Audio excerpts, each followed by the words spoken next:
The door hissed open in the silent gloom, letting in a momentary gust of cooler air. I held my breath. Stepping in came two guards, tall, willowy beings whose bluish skin seemed faintly luminescent under the cell's lighting. Their eyes were large and angular, with slit-like pupils that flickered with alertness. Each wore a form-fitting suit of dark, glossy material, from which protruded scaled shoulder guards that glinted under the overhead glow. One of them brandished a slender staff, topped with an orb that sparkled like captured starlight. The other had what appeared to be a wrist-mounted device with glowing sigils that changed color at intervals. Their footsteps clanged on the metal floor, echoing with eerie resonance. They advanced, gazing upon me impassively, then one pressed the device on his wrist. I felt a jolt in my shackles, as though some invisible current passed through them, loosening their hold around my ankles. However, my arms remained restrained. In clipped syllables, they spoke among themselves, occasionally looking in my direction with a curious tilt of the head. When they deigned to address me directly, their voices had a resonant, melodic quality, almost like a chime dancing in the wind. Yet the words were garbled, foreign to my ears. I attempted to reply, my voice shaky, but they merely tapped at that luminous orb and touched the device on the wrist again. Then, the taller guard tapped the triangular emblem on his chest. A sudden crackle of energy coursed through the air. I flinched. The shorter guard leaned forward, trying again. Can you speak? We must bring you to the Empress. You are the interesting one. My heart hammered in my chest. These people, these aliens, apparently had advanced translation technology, though it seemed imperfect. Who are you? I managed to ask. Why have you taken me? The shorter guard's expression remained stony. We are the Vorthen. You belong to the Empire now. He paused as if searching for the right words. The Empress awaits. That was all the explanation they offered, and I had little choice but to let them lead me out of that chilling cell. My wrists still bound, I stumbled along behind them, fear igniting in my belly. The corridor beyond the door was a labyrinth of glowing panels, humming tubes, and archways. Strange glyphs shimmered on the walls, and silhouettes of other crew members passed in the distance, their footsteps light and swift. My captors marched me down several branching hallways, each more elaborate than the last. Suddenly, the atmosphere changed from austere corridors to what looked like the entrance of a grand audience chamber. The walls became lined with columns carved into elegant shapes, depicting swirling galaxies and unknown mythic beasts. A pale, golden radiance illuminated a grand door etched with swirling patterns reminiscent of cosmic storms. At that threshold, the guards paused. One pressed a subtle panel beside the door, and the ornate slab of metal split open, revealing an enormous hall. My senses reeled at the sight. Rows of robed courtiers, tall and dignified, parted to form a path. Overhead, a dome ceiling rose to a dizzying height, painted with shifting lights that mimicked constellations. And at the far end, perched upon a tiered dais, was the central throne. Her silhouette stirred a murmur in my mind, a presence that compelled the attention of everyone present. She was taller than her attendants, cloaked in elaborate robes that shimmered with 100 shades of silver and gold. A slender crown arched above her brow, set with bright emerald gems that glowed like captured fireflies. Features regal and sharp, she regarded me with an inscrutable gaze. This was Empress Seraphis, the ruler of the Vorthen Empire, and I was to meet her eyes as a mere captive, a specimen brought from a lesser world. The hall fell silent, as though a single breath had been drawn by everyone present. Two robed attendants approached me, unlocking the restraints around my wrists. The clamp around my arms slid free with a faint hiss, allowing me to stand unbound before that austere throne.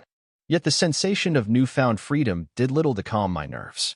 I could feel the weight of hundreds of alien eyes, each measuring me as some odd curiosity. Steeling myself, I glanced at the Empress.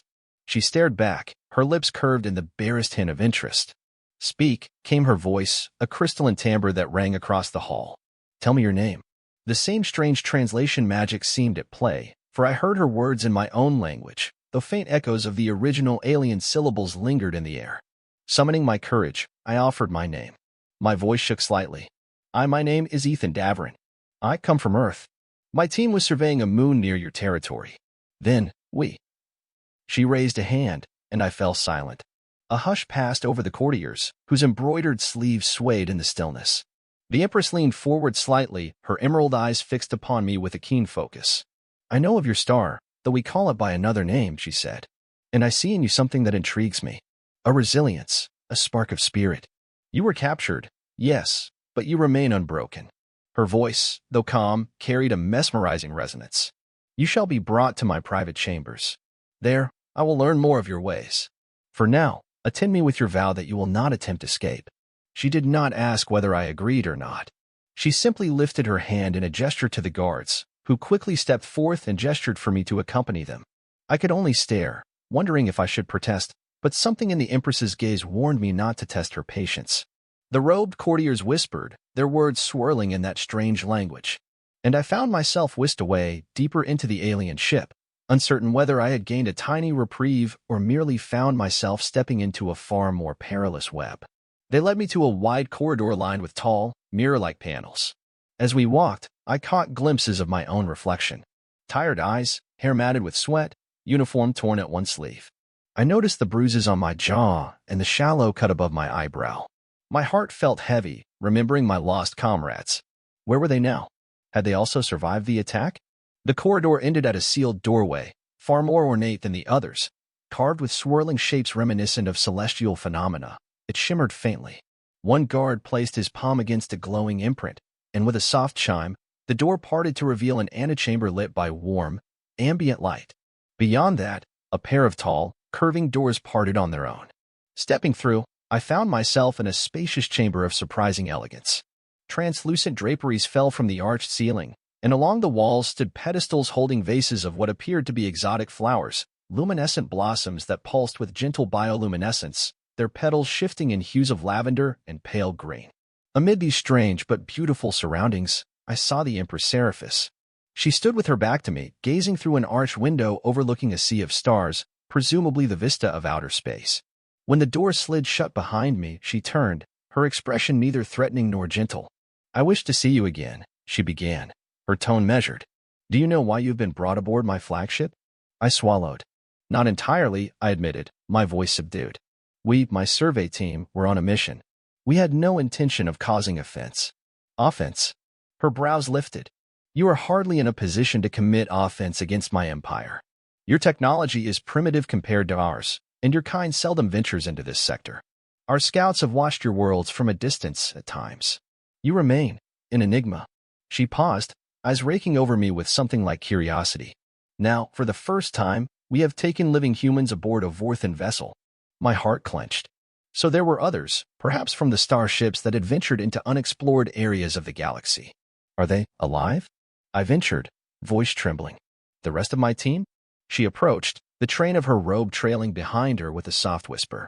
"They are alive for the moment," she said. "Our initial analysis revealed that their biological structure is not unlike some of our own species. Naturally, we tested them for potential threats or use. But you," she paused, tipping her head, "are the one that caught my eye."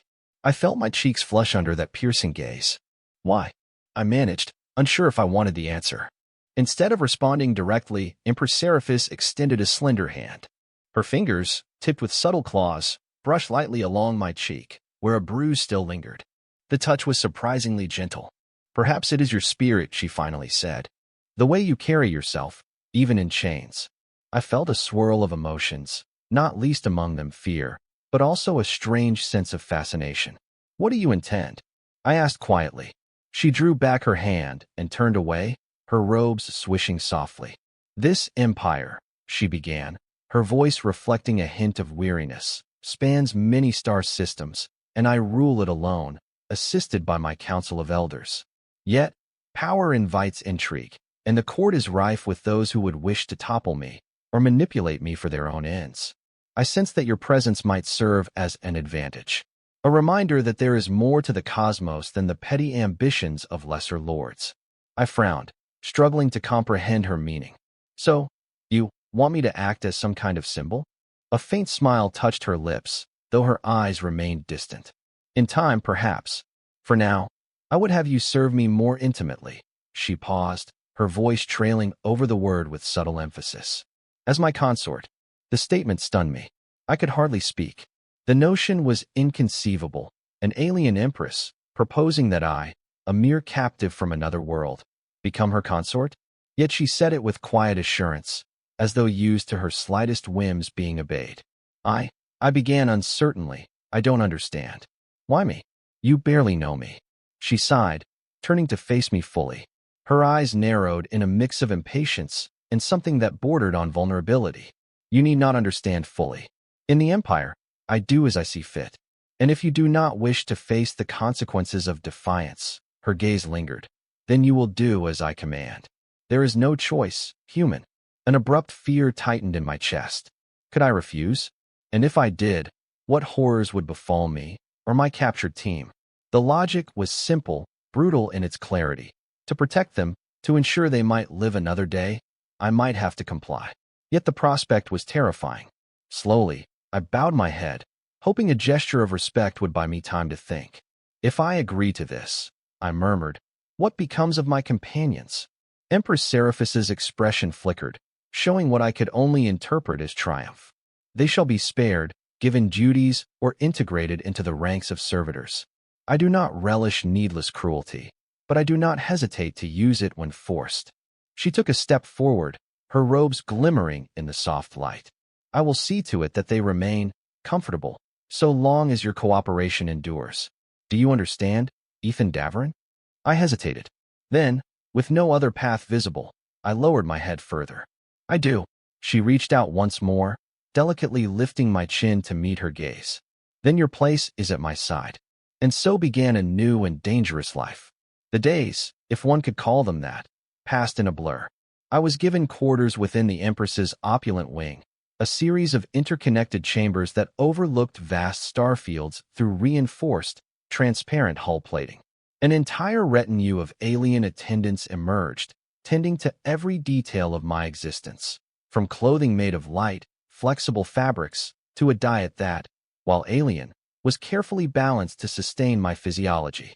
I learned a few words of the Vorthan language, guided by scribes who insisted that I memorize their scripts.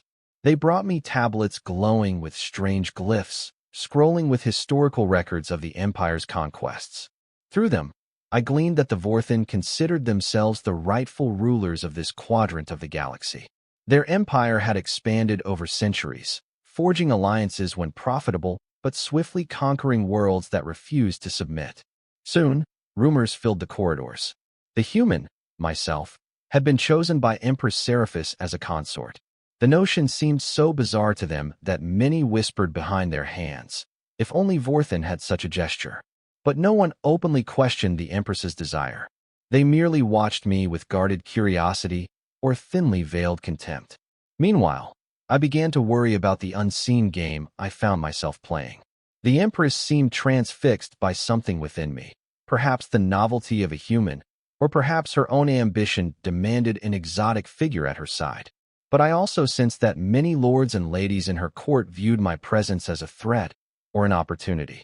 Late one evening, as I wandered the Empress's private garden, an indoor arboretum filled with bioluminescent plants, I felt a presence behind me. Turning, I saw a tall figure in a dark cloak, hood drawn up to hide their features. Instantly alarmed, I took a step back. They hissed softly, a warning, then pulled aside the hood to reveal themselves as a Vorthan female, her eyes sharp and intensely blue. "You must be the human," she said in hushed tones, though the translator ring I wore converted her words to my language. "I come at great risk. I am Lady Nixier, sister to the Empress." The word surprised me. "Sister?" I exclaimed softly. "Silence," she snapped, glancing over her shoulder. "Walls have ears in the palace of Seraphis. Listen, you do not realize the peril of your new position. My sister's hold on the throne is not as absolute as she might have you believe. Factions exist within the court, each vying for influence. Some resent the Empress's progressive expansions, others hunger for a more militant approach. And then there are those who desire the throne itself." I felt a chill wind through my stomach. "Why warn me?" She leaned closer, eyes glinting. "Because you are a pawn in this game, one that might be easily sacrificed if the wrong forces gain power. You have captured Seraphis's fascination now, but that can change swiftly, or be used against her. If you value your life, and the lives of your fellow humans, take heed. There is more at stake here than you realize." Before I could ask more, she melted back into the shadows, disappearing among the tall columns and swirling vines of the garden. I was left with a pounding heart and a sense of growing dread. Even as the Empress's chosen consort, I was nothing but a piece on a chessboard. one that might be crushed in any sudden upheaval. Days passed, marked by the silent turning of cosmic vistas outside the panoramic windows. The Empress would summon me, sometimes to accompany her during state functions, other times merely to talk. In those private moments, I saw that beneath her regal exterior, Seraphis carried a burden of command. The Empire demanded constant vigilance, and she was not without a sense of loneliness. Yet I could not bring myself to trust her entirely. Each day, I recalled Lady Nixier's warning. There were undercurrents of intrigue, maneuvers by the court elites that I scarcely understood. Once, as I passed by a corridor draped in shimmering banners, I overheard a pair of lords in hushed discussion about the rebellion in the Carthian system. Their words turned to hushed exclamations of subjugation, and the Empress grows soft. Soft. That was how they described Seraphis, the cunning Empress who had conquered star systems at will. If such a label was being whispered, it spoke volumes about the precarious state of her reign. Some, I surmised, desired even more brutal expansion, to quell all dissent with an iron fist. Others perhaps wanted the monarchy ended altogether. And I, the alien consort, was but a piece in the middle of it all. In time, I finally managed to persuade one of my attendants, an elderly, stooped Vorthin named Arists, to let me see my human comrades. Hesitant at first, he eventually relented, likely under the Empress's direct orders to keep me placated. After winding through corridors patrolled by guards, we arrived at a holding area reminiscent of labs or medical bays. I could hardly bear the stark sterility of the place. White, luminescent floors glowed faintly beneath my feet, and walls bristled with machinery. In a small adjacent room, sealed by a transparent barrier, I saw them, my teammates. Their faces lit with relief when they spotted me. I hurried to the barrier, pressing my hands to the glass. They rushed forward. Each wore a simple gray garment. But, to my immense relief, they appeared unharmed, just exhausted. One of them, Dr. Karlbrenner, tried to call out to me. I could faintly hear his voice through the translator ring. "Ethan, where have you been? Are you all right?" I forced a smile, though tears threatened. "I'm okay," I said. "They well? They've put me under the direct supervision of their Empress." Eyes widened all around. Lieutenant Aisha Conway, her hair cropped short, stared. "The Empress? What does she want with you?" I hesitated, not certain how much I should reveal in this monitored space. Cameras, no doubt, lined the ceilings. "She's interested in me," I said lamely. "I'm trying to find a way to keep us safe. Are you being treated well?" Dr. Brenner cast a glance at the overhead cameras. "We're not harmed," he replied carefully. "They run tests, ask us questions. But we haven't been tortured, as far as I can tell." I exhaled in relief. It was something, at least. Arists, who stood behind me, watched without comment. After a moment, he gently tugged at my sleeve, indicating that our time was limited. "I will attempt to schedule more visits," he murmured, in that soft Vorthin accent. "The Empress wishes her consort to feel at ease." The word consort made my teammates glance at one another with alarm. But time was short, and I could only promise them that I would seek a path for all of us to escape or negotiate for our freedom somehow. Then, I was escorted away, the door hissing shut behind me. My friends' anxious faces disappeared from view. The court of Empress Seraphis was a spectacle of splendor and silent menace. Each official wore robes of shimmering patterns, each more elaborate than the next, and behind every polite bow or murmured greeting lay possible treachery. At formal dinners, I was seated near the Empress, forced to endure curious glances and whispered remarks in that musical but cryptic language of the Vorthin. One evening, we gathered in a vast banquet hall lit by suspended orbs of golden light. Long tables made of polished crystal extended like rivers of glass. Servers glided between them, bearing platters of exotic fruits and meats. A hush fell when Seraphis rose to speak. Her voice cut through the silence like a clarion call. "My esteemed advisors," she said, "we have come together tonight to celebrate the continued prosperity of the Empire." She raised her goblet, shimmering with a luminous liquid. "May the Vorthin legacy endure for 1,000 generations." "Long live the Empress," came the response in their language. I glanced around, noticing some lords and ladies bowed more reverently than others. A tall, hawk-nosed lord named Valtrin gave me a pointed look. He had repeatedly sought audience with Seraphis, but she often demurred. Rumors claimed that he spearheaded a faction that saw the Empress's policies as too lenient. After the feast, we adjourned to a private gallery, where Vorthin music, Soft chimes and eerie harmonics played in the background. I felt out of place in my formal attire, which the palace tailors had specially crafted in the Vorthen style. My collar was stiff, and swirling patterns of gold thread wrapped across the fabric in a dizzying array. Empress Seraphis motioned me to her side, speaking low. Lord Valterin grows restless. He presses for war against the rebellious system of Carthian. I have stayed my hand so far, seeking diplomatic resolution. But his influence grows. I swallowed. What does he plan to do? She hesitated, her eyes flicking across the room. He might orchestrate a coup if he senses weakness. Perhaps attempt to discredit me or even assassinate me outright. You must be watchful, Ethan. Her use of my first name felt strangely intimate, given the context. What can I do? I murmured. I'm just... She cut me off, leaning in. Others see you as my weakness. An alien fancy. If your life is threatened, it will be an attempt on me as well. If you catch even a whisper of conspiracy, bring it to me at once. Nodding, I tried to hide how much her words unsettled me. The idea that I was the Empress's consort, charged with looking out for conspiracies in a world of alien politics, felt utterly surreal. But I had no choice. My existence and the fate of my friends depended on maintaining my position, precarious as it was. A few days later, I strolled through one of the palace's lesser-used corridors, seeking a moment of solitude. The tension of constant observation weighed on me, and I ached for a breath of privacy. My footsteps echoed against walls etched with ancient glyphs that told of heroes and conquerors from the Vorthen's distant past. Suddenly, a figure stepped from behind a pillar. It was Lady Nixier again, her face concealed under a flowing hood. She pressed a finger to her lips, guiding me into an alcove. Listen carefully, she whispered, glancing around to ensure we were alone. Forces gather against Seraphis, but not all who oppose her wish for tyranny. There is a faction seeking to establish a more representative council. They believe your empress to be a relic of autocracy, and they want her removed, yet not replaced by a warmonger like Valterin. I tried to process that. So, there are multiple rebellions? One led by bloodthirsty expansionists and another led by moderates. She nodded, a troubled line forming on her brow. Exactly. These moderates want to end the monarchy and replace it with a council of equals. They do not desire to exterminate entire worlds or enslave new species. If you were to ally with them, you could safeguard your fellow humans in the process. I hesitated. But, isn't that treason? Her gaze hardened. Treason is a matter of perspective. Seraphis has been my sister for many cycles, but her rule stands on shaky ground. If you truly wish to free your people, you may find it easier to side with those who do not want an empress at all. Conflicting emotions warred within me. Seraphis, for all her iron rule, had shown me glimpses of empathy.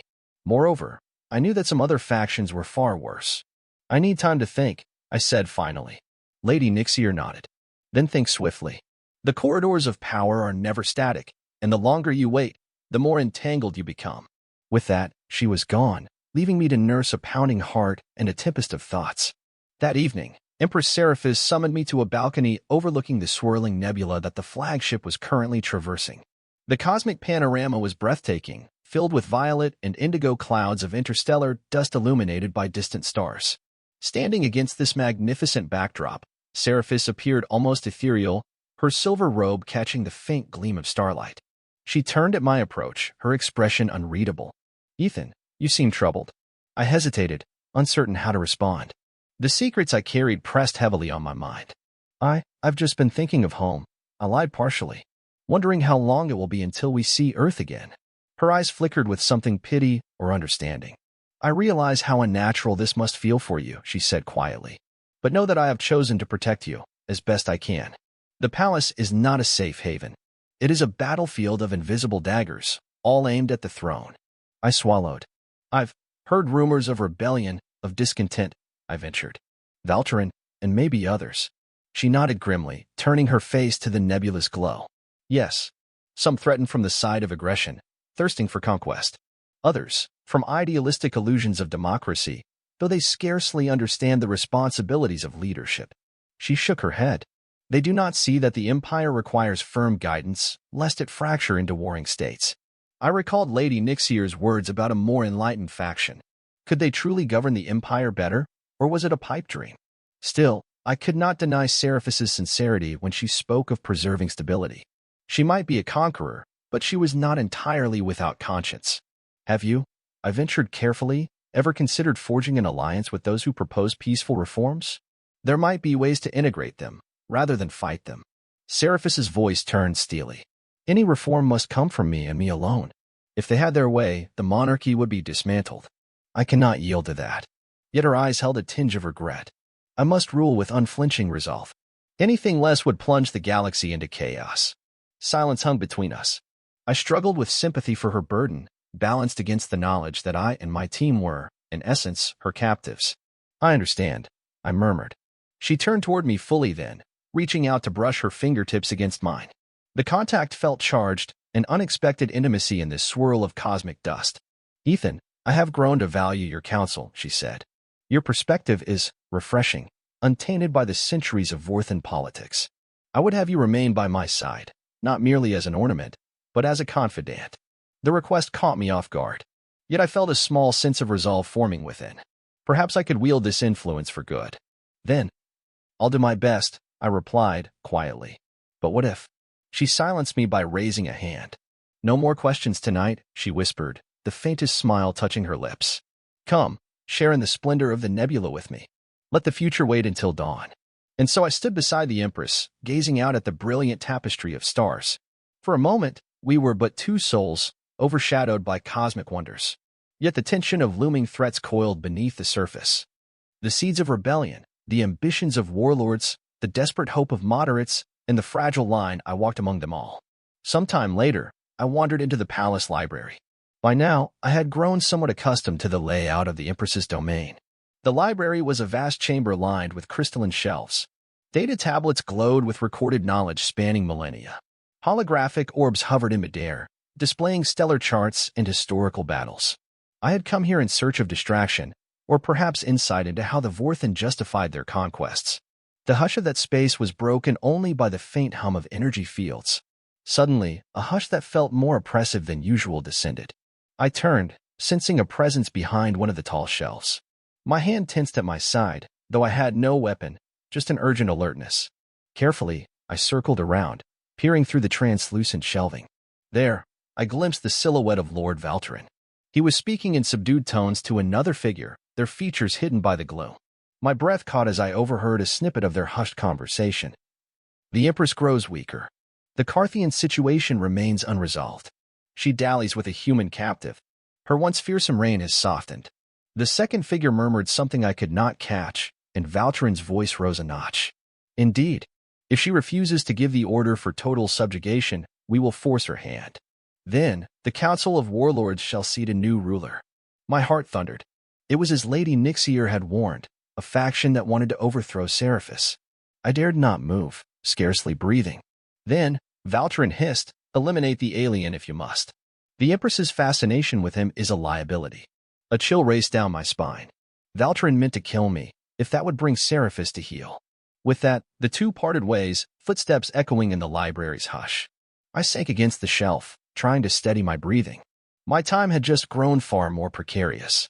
If I revealed what I heard to Seraphis, it would confirm my loyalty to her, but also might tip off the moderate faction that I was beyond reach. If I withheld it, I risked the wrath of Valtrin's conspirators. Still, the immediate threat of assassination demanded action. My life, and the safety of my friends, hung in the balance. That night, I found Empress Seraphis alone in her private chambers. The air was fragrant with the scent of exotic plants, and pale lights glowed behind drapes of diaphanous cloth. She looked up from a table scattered with star charts and gave a small nod of acknowledgement as I entered. Ethan, she said softly, you look troubled. Without preamble, I told her of my discovery in the library, reciting the words I overheard from Lord Valtrin. Concern etched her features, turning to anger at his brazen talk of treason. She pressed a hand against the table's surface, activating a shimmering panel of glyphs. So, he dares to speak of overthrow in my own palace, she said through gritted teeth. And he would kill you, if it serves his plan? My nerves were strung tight, but I forced myself to speak calmly. Yes, it's not just about me, though. He wants you out of the way, or forced to yield the throne. If you don't give the order to crush the Carthian rebels, he'll do it himself and claim your empire. She said nothing for a long moment, her eyes blazing. Then, she straightened. He has underestimated me. He forgets that the throne is not his for the taking, but to confront him directly might ignite open conflict. She drew in a breath. We must tread carefully, or the palace will become a battlefield. I studied her face. There was anger, yes, but also a measure of uncertainty, a sense that she was torn between a brutal crackdown and a more tempered response. The Empress who had subjugated countless worlds now hesitated, possibly out of concern that the Empire was too strained to weather a civil war. Possibly because her own conscience stirred. I dared to speak. Seraphis, maybe there's a way to address this without more bloodshed. If Valtrin wants you to forcibly subjugate Carthian, maybe you can reach out to the Carthian rebels, negotiate something that ends their hostility. That would undercut Valtrin's pretext for rebellion. A wry laugh escaped her lips, though it sounded hollow. You think I've not tried? The Carthian leaders despise everything the Empire stands for. They refuse any compromise. Their envoy demanded total withdrawal of Vorthan forces. My council refused. Neither side will yield. Frustration swelled in me. There must be a middle ground. She turned to me, her eyes fierce. Perhaps not. Ethan, I value your optimism, but this is a galaxy forged by conquest. The Vorthan have always taken what they deem necessary. Yet I have tried to temper our expansions, to find solutions that do not always end in destruction. Some in my court see that as weakness. Others want radical changes. I am surrounded by foes. My voice softened. Then trust me. I'll do what I can, if you'll let me. My people and I just want to live. But if we can help you avoid this bloodshed, I hesitated. Maybe that's the path we should take. She studied me for a long moment. Then, with a weary nod, she reached out and clasped my hand. Then we shall stand together in this storm. In the days that followed, the tension in the palace mounted. Rumors spread like wildfire. Some whispered of the Empress's weakness, while others claimed she was preparing a devastating show of force against the rebellious system. I felt like a tightrope walker, balancing precariously above an abyss. One evening, I received an urgent summons from an unknown courier. A single line scrawled in the Vorthan script, which I had painstakingly begun to learn, read, "Come to the lower docks. You will find answers about your future." Although I sensed danger, curiosity and desperation drove me to go. Sneaking away from the Empress's quarters, I navigated the labyrinth of corridors until I reached the lower docking bays. Here, smaller ships were stored, along with cargo from conquered worlds. Crates and metal containers lined the vast space, and only a few distant lights cast deep shadows over the walkways. The hum of machinery reverberated beneath my feet. Behind a tall stack of crates, a figure emerged, a lean, statuesque Vorthan woman in a simple cloak. She threw back the hood, revealing Lady Nixier. Her eyes gleamed with urgency. "I have news," she said softly. "We have uncovered a spy in the Empress's retinue. They are feeding Valtrin information about her movements. I suspect they are also fueling the moderate rebels with misinformation to escalate tensions. You must be on guard." A chill ran through me. A spy? But how do we identify them? Who? Her lips tightened. I am still investigating. But they wear the face of loyalty while working to spark open war. Be watchful of those closest to Seraphis, even her advisors. Trust no one. I stepped closer, lowering my voice. "Lady Nixier, are you aligned with the moderate rebels, or the Empress?" "I can't tell." She exhaled. "I am torn. Seraphis is my kin. But I cannot ignore that her rule fosters oppression across many systems. I see some reason in the moderates' call for a new governance. Yet I cannot abide Valtrin or those like him, who would drown the galaxy in blood. For now, I act as a mediator between factions that might otherwise be irreconcilable." I closed my eyes for a moment, wrestling with the moral complexity. Then, I placed a hand lightly on her shoulder. "All I want is to save my team, to prevent a catastrophic conflict, and to survive. If you can help me do that, I will owe you a great debt." Her gaze softened. "You are braver than you realize, human. Some say you are but a trophy for Seraphis's vanity, yet you risk yourself seeking a better path. Perhaps we have more in common than I thought." Before I could respond, a clatter echoed from the far end of the dock. Shadows danced as a group of guards patrolled near the entrance. Lady Nixier motioned for me to go. Slipping away, I felt the weight of new knowledge pressing upon me. A spy in Seraphis's court. Danger from every direction. The next day passed in a haze. As evening arrived, I was invited to a small gathering in the Empress's private lounge. A handful of her closest counselors attended, along with a few well-placed aristocrats. The room was sumptuous, with seats upholstered in gleaming, silken fabric and a table piled with delicacies. We made polite conversation, mostly about trivial matters, cultural differences, minor updates on logistics. I forced a smile, though my nerves were on edge. My eyes flicked around, taking measure of each attendee, wondering if the spy was among them. All at once, the lights flickered. A distant boom tremored through the floor. Guards rushed to the doorway, weapons at the ready, as a terse voice crackled over their comm devices. Seraphis rose in alarm. "What is happening?" she demanded. A guard bowed hastily. "There's been an explosion in the port section, Empress. Possibly sabotage." Gasps of alarm spread through the crowd. Seraphis motioned for me to stay at her side, and we quickly exited into the corridor. The deck plating still quivered from aftershocks. We turned a corner, and suddenly, the lights cut out entirely, plunging us into darkness. Shouts echoed, footsteps thundered, and confusion reigned. My translator ring hissed static as frantic Vorthan voices overlapped. Then, a bright flash of plasma lit the hallway. Someone screamed. I spun, disoriented, trying to spot the source. A bolt of energy whizzed past my head, scorching the wall. My heart pounded. Who was shooting? "Get down," bellowed a guard, shoving the Empress aside. But it was too late. Another plasma bolt tore through the air, striking him in the chest. He collapsed with a strangled cry. I dropped to the floor, crawling to Seraphis. We crouched behind a decorative pillar. The flickering emergency lights cast a strobe effect, revealing masked figures approaching from the far corridor. One aimed a weapon right at me. My blood ran cold. In that instant, Seraphis hissed something in Vorthan, and a surge of energy lashed out from her wrist device. A shimmering barrier sprang up, deflecting the plasma bolt. Then, with regal fury, she rose, returning fire. Her eyes blazed. I realized that, beneath her stately demeanor, she was a formidable warrior. Yet more masked assailants appeared behind the first. The corridor erupted in a furious firefight, plasma bolts crisscrossing. Guards rallied to defend the Empress. I tried to back away, but a stray bolt ricocheted near my feet, making me yelp in shock. A hand gripped my shoulder. I whirled around to see an unknown figure wearing the insignia of a palace attendant. There had concealed most of their face. Before I could react, they raised a small device toward me, eyes flashing with malicious purpose. Desperate, I knocked the device aside, causing the shot to go wide. A sharp hum sizzled in the air. The attacker hissed, lunging at me with surprising strength. We struggled, each vying for control of the weapon. Fear fueled my muscles, and I managed to slam my elbow into their midsection. With a grunt, they staggered. In that instant, the corridor lights flared back on. I caught a glimpse of the attacker's face, one of the Empress's attendants, someone who had served food at the royal banquets. My heart twisted with shock, remembering all the times I had seen them in the background, unobtrusive. They recovered quickly, raising the weapon again, but a sudden pulse of energy struck them from the side. They collapsed, twitching.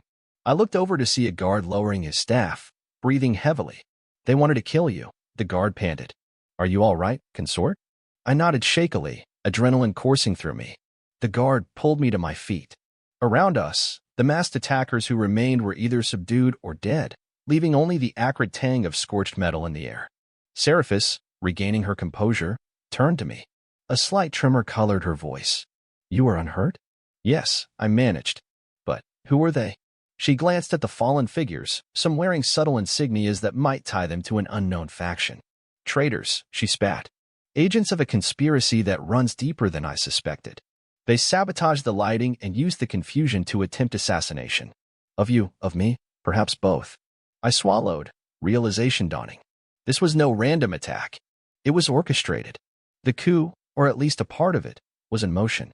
In the aftermath, the palace was placed on high alert. Investigations led to multiple arrests. Whispers circulated that Lord Valtrin's faction orchestrated the sabotage, but nothing could be proven yet. At the same time, Lady Nixier discreetly confided that the moderate rebels were making overtures to the Carthian leaders, hoping to broker a ceasefire if Seraphis fell. The Empress's position grew increasingly precarious. She wrestled with the choice of launching a preemptive strike against Carthian or risking further undermining her authority by negotiating again. One evening, she summoned me to her war room. A circular chamber dominated by a large holographic display of star systems, it was usually reserved for her top generals and advisors. Now, only a handful of individuals stood by, tension etched on their faces. Seraphis stared at the swirling hologram of Carthian sector. "The rebels there have destroyed another outpost," she said flatly. "My advisors demand retaliation. But I hesitate." I approached, heart heavy. "If you strike," I said softly, "Valtrin gains more support." because then you're just giving him what he wants, an all-out war.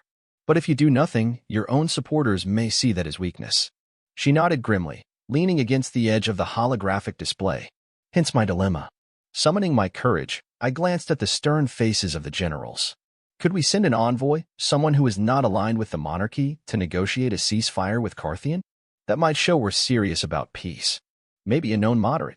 One of the generals scoffed. The rebels would slaughter any envoy we send.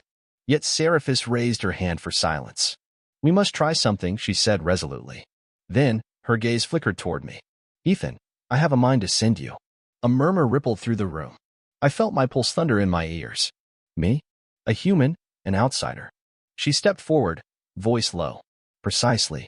You are not Vorthan, not tied to our old grudges. If the Carthian rebels see that I entrust negotiations to a foreign consort, they might be intrigued. And you would have every incentive to see this resolved peacefully, if only to protect your people. Fear coiled in my gut, but I forced myself to think. What if they kill me? Seraphis closed her eyes briefly. I hope they will not. This is our last chance to avert bloodshed. I do not want the Empire to devolve into civil war or endless conquest. A hush settled.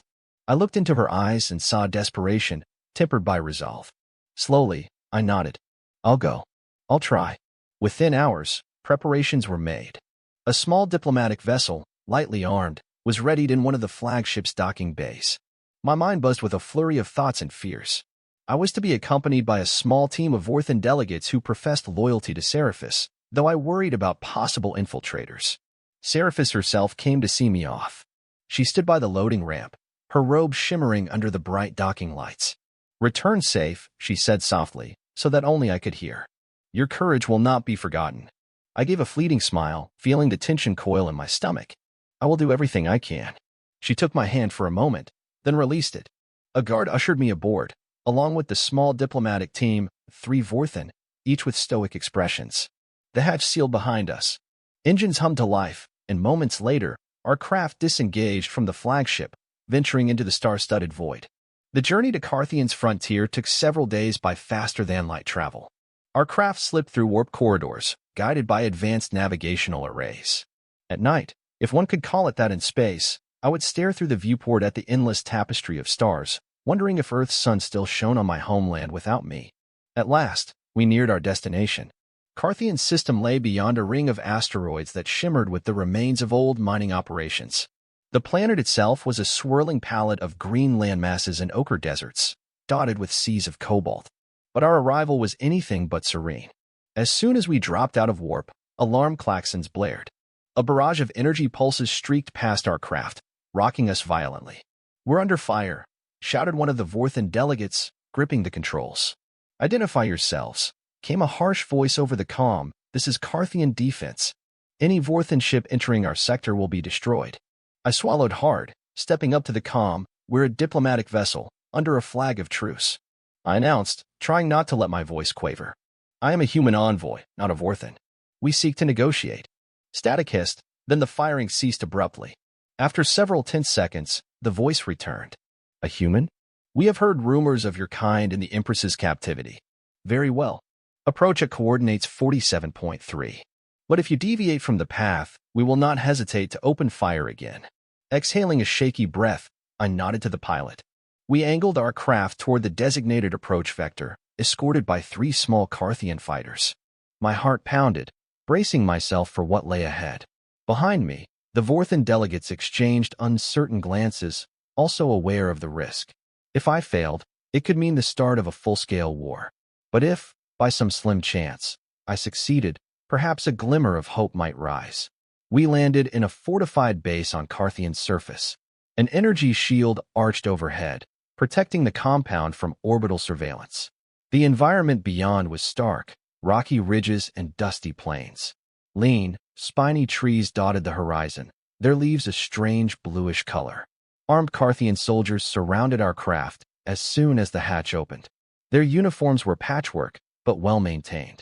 Each brandished a weapon reminiscent of plasma rifles. Tension coiled in the air, and I could sense their hostility toward the Vorthan delegates behind me. Stop, one soldier barked. Hands where we can see them. Raising my arms slowly, I stepped forward. I am Ethan Davrin, from Earth.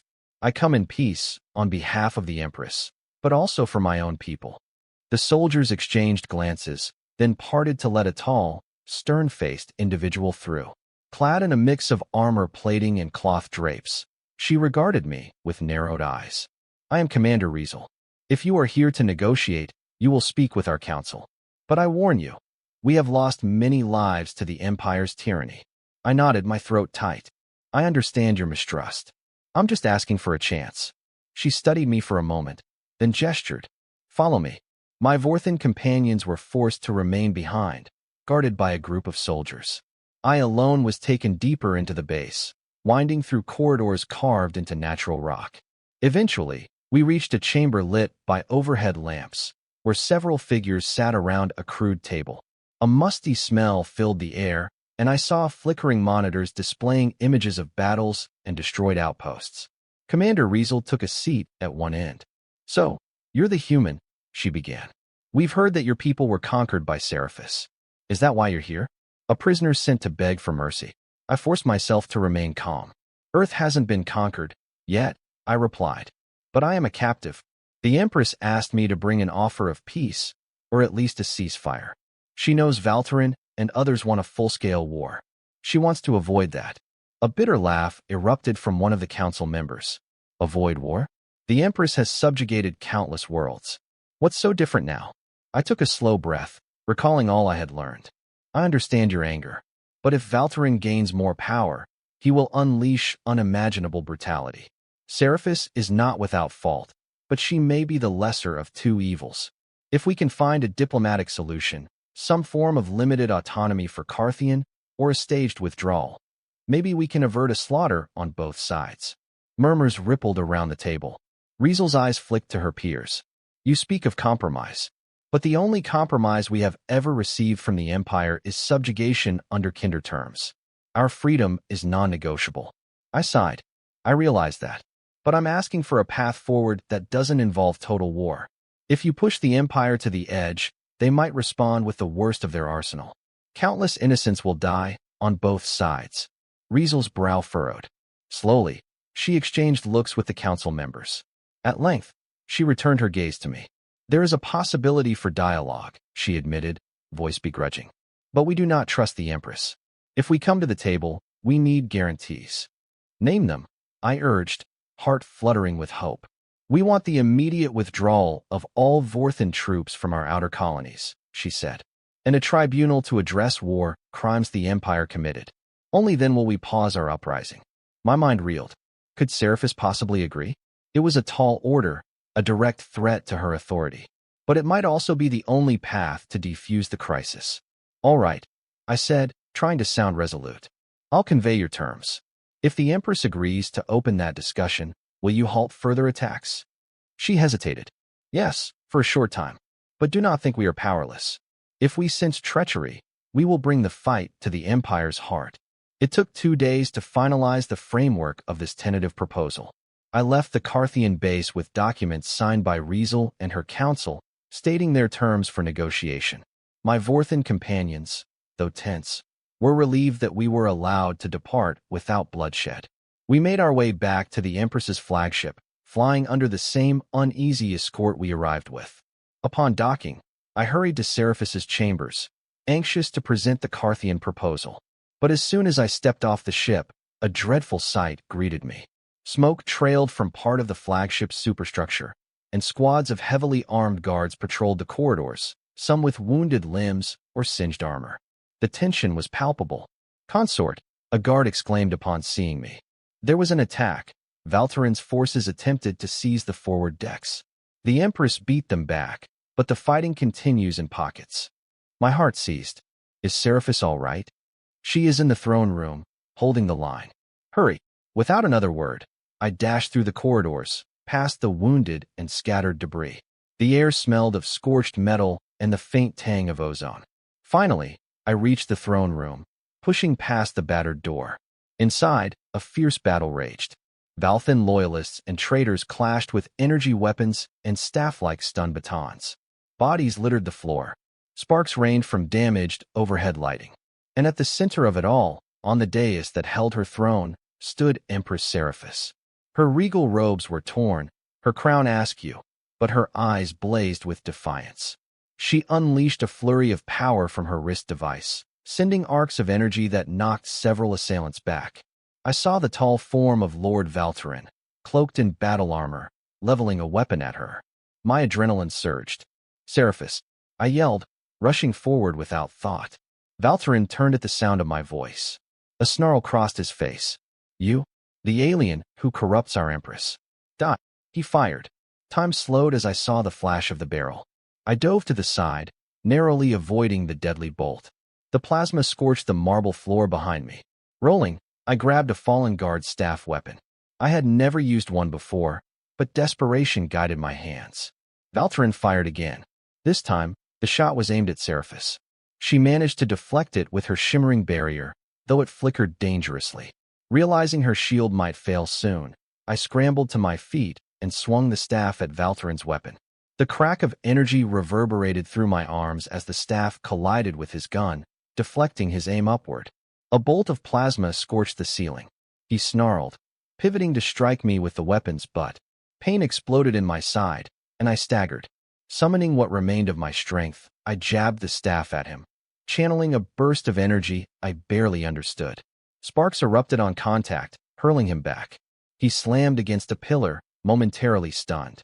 Seizing the opening, Seraphis advanced, her wrist device glowing with lethal intent. But even as she prepared to strike, Valterin forced himself to his feet. With a furious roar, he lunged at her, brandishing a blade that crackled with energy. Acting on pure instinct, I flung myself between them, staff raised. The blade met the staff in a dazzling arc of sparks. I felt the impact in every bone. For a second, we strained, locked in savage combat. Then, Seraphis loosed a concentrated blast from her device. It caught Valterin in the flank, sending him sprawling. He collapsed, panting, the blade clattering from his grip. Guards quickly surrounded him, weapons trained. I sank to my knees, gasping for breath. Seraphis stood above him, expression fierce. "It ends here," she said quietly, raising her wrist device once more. Valterin glared, hate filling his eyes. "You are a plague on this empire," he spat. "You doom it to weakness."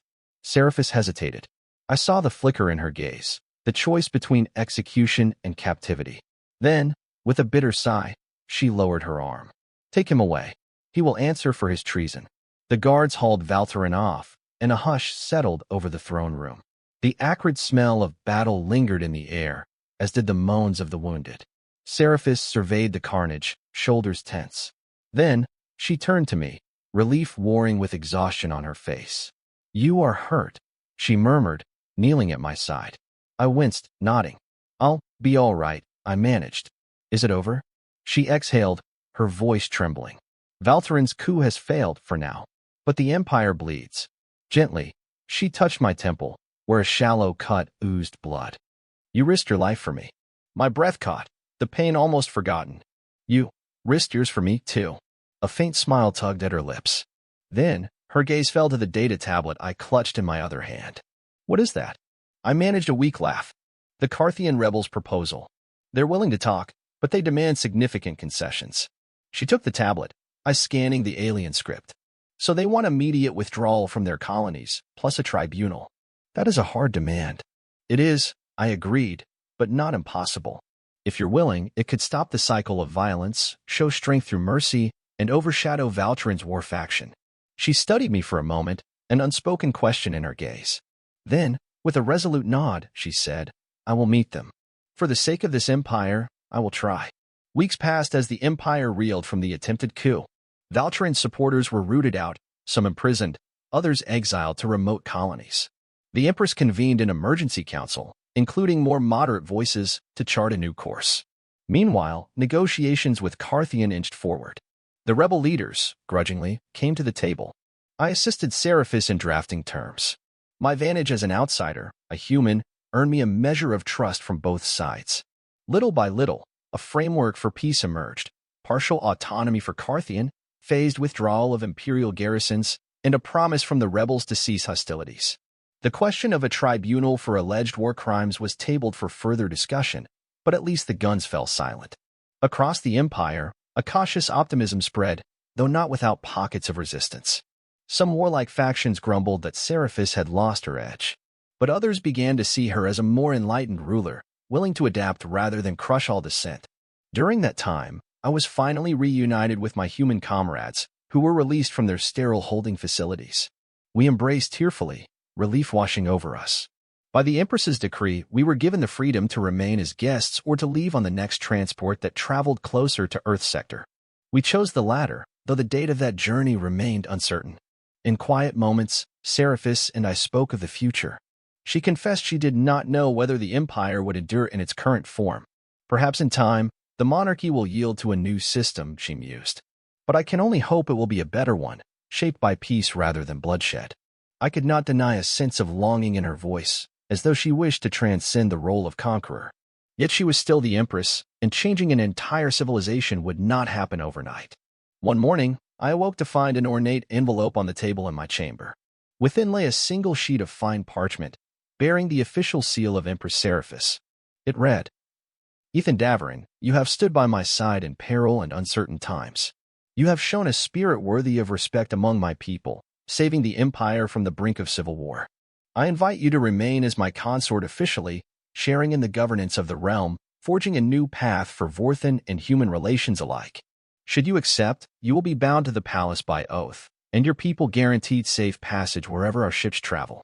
I await your decision. Seraphis." My heart raced. She was offering me a permanent seat at her side, one that might grant me influence to reshape the Empire's policies or keep forging alliances. Yet it also meant binding my life to an alien throne, far from Earth. I met with my human comrades that day, sharing the letter. Some were astonished, others worried. What about Earth? Dr. Brenner asked. Would the Empress's vow truly keep us safe?